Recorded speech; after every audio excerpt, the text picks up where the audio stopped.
اللہ اللہ اللہ اللہ نحمده ونصلي على رسوله الكريم اما بعد فاعوذ بالله من الشيطان الرجيم بسم الله الرحمن الرحيم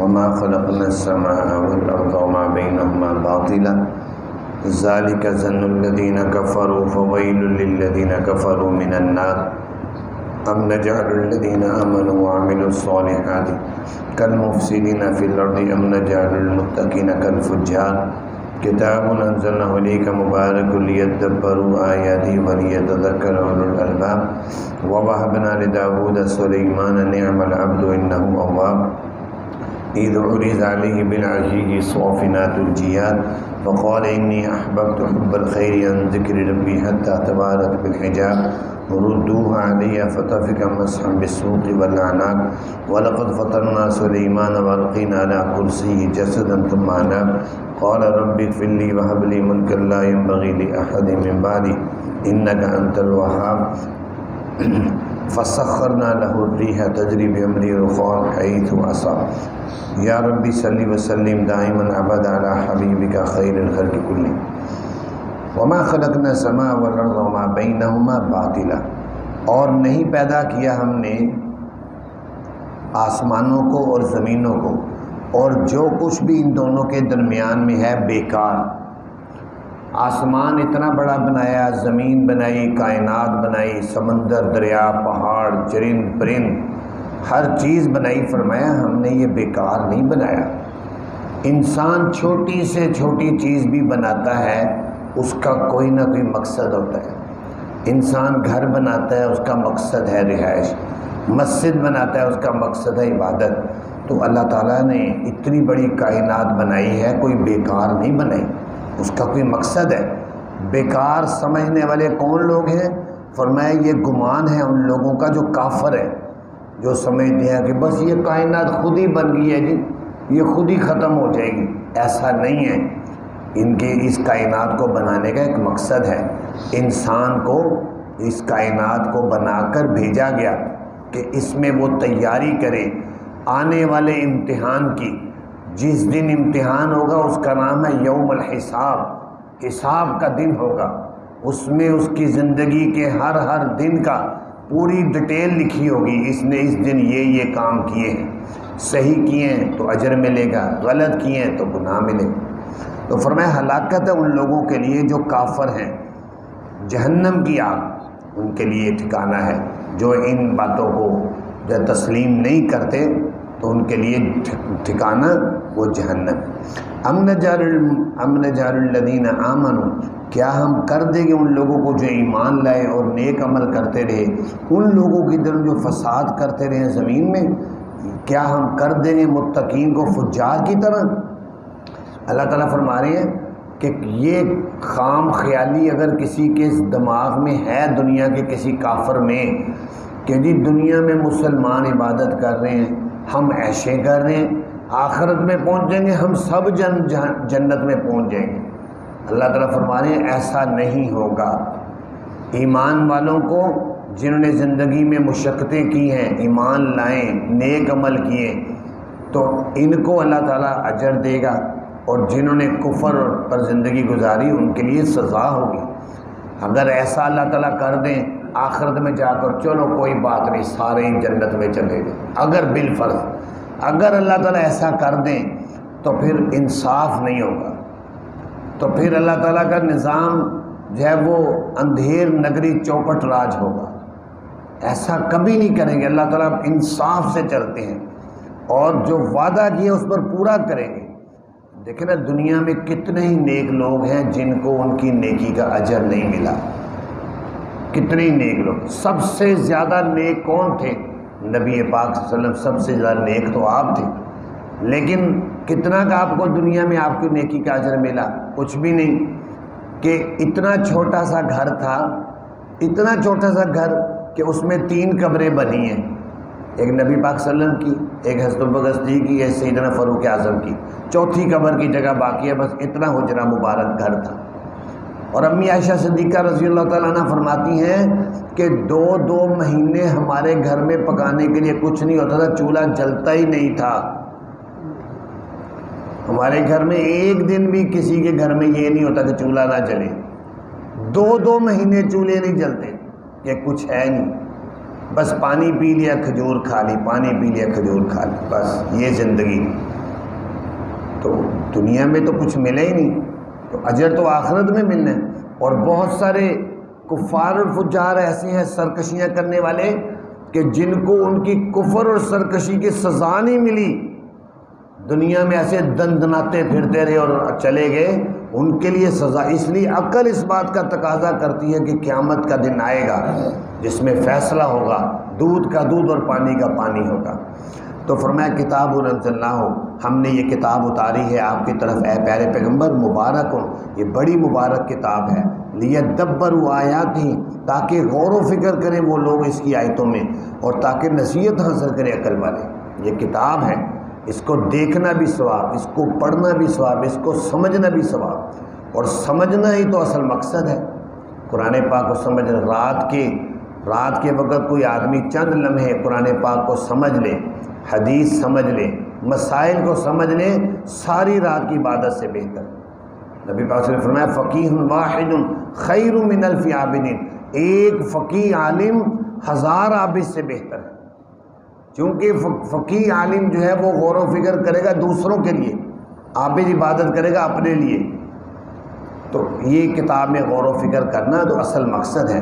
اور فرمایا وَوَهَبْنَا لِدَاوُودَ سُلَيْمَانَ، اور ہم نے عطا کیا داؤد کو سلیمان۔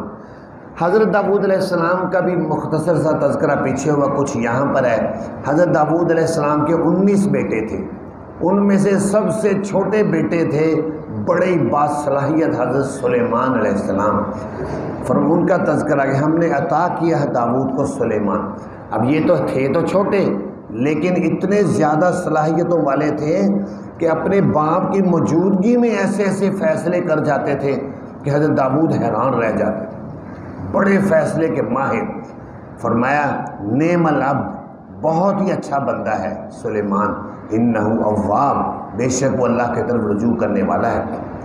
ان کو گھوڑوں سے بڑا پیار تھا، کیونکہ جہاد میں کام آتے تھے۔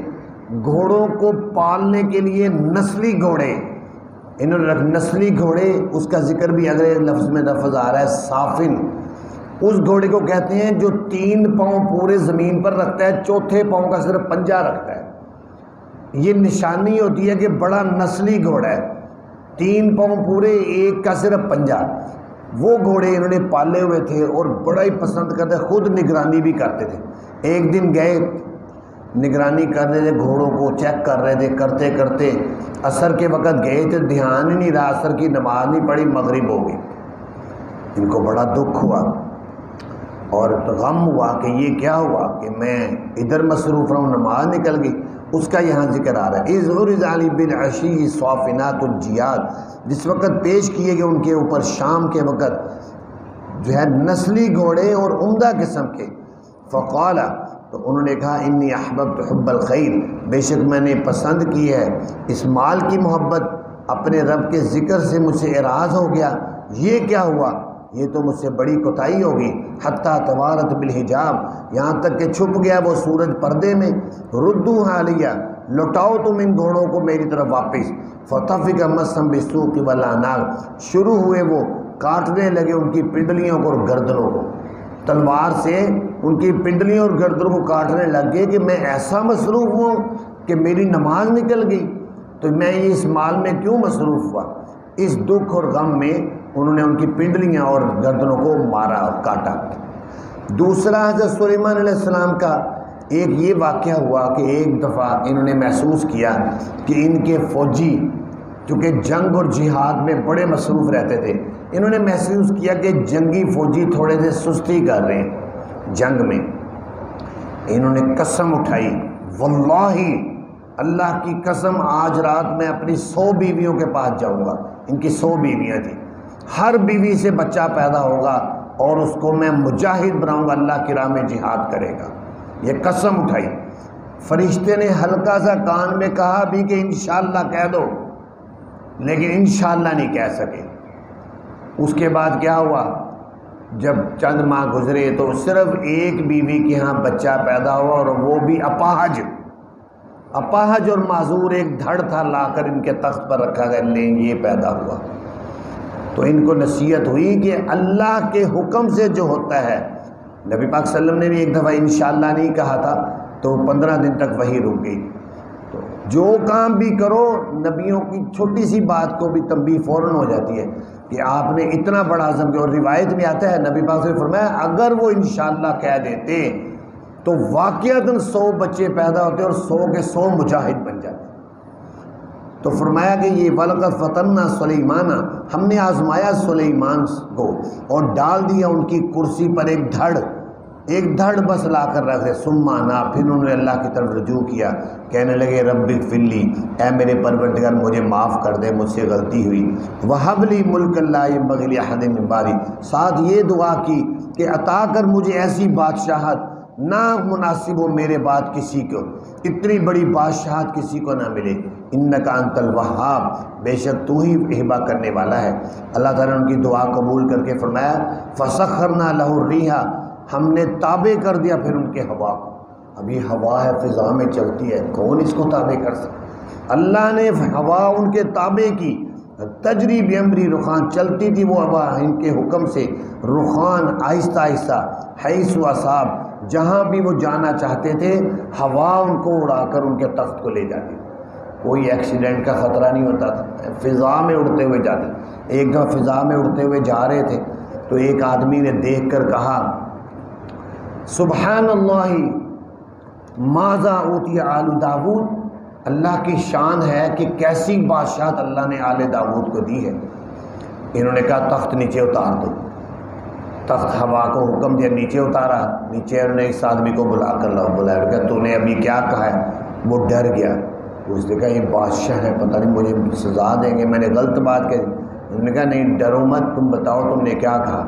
اس نے کہا میں نے یہ کہا سبحان اللہ ماذا اوتی آل داود، کہ اللہ کی شان ہے، اس کی تسبیح ہم کرتے ہیں، کیسی اللہ نے ان کو حکم دی۔ فرمایا لَتَسْبِیحَةٌ وَاحِدَةٌ، ایک دفعہ تسبیح کہنا جو تم نے ابھی کہی ہے، یقبلہ اللہ، اللہ اس کو قبول کر لے، وہ آل داود کی ساری بادشاہت سے یہ تسبیح بہتر ہے، اس کی کوئی حیثیت نہیں۔ بادشاہ جو اللہ کی یاد ہے، تسبیح ہے، اس کا مقام سب سے زیادہ ہے۔ اللہ تعالیٰ سے دعا ہے اللہ تعالیٰ ہمیں دن رات اپنی یاد میں مصروف رہنے کی توفیق عطا فرمائے۔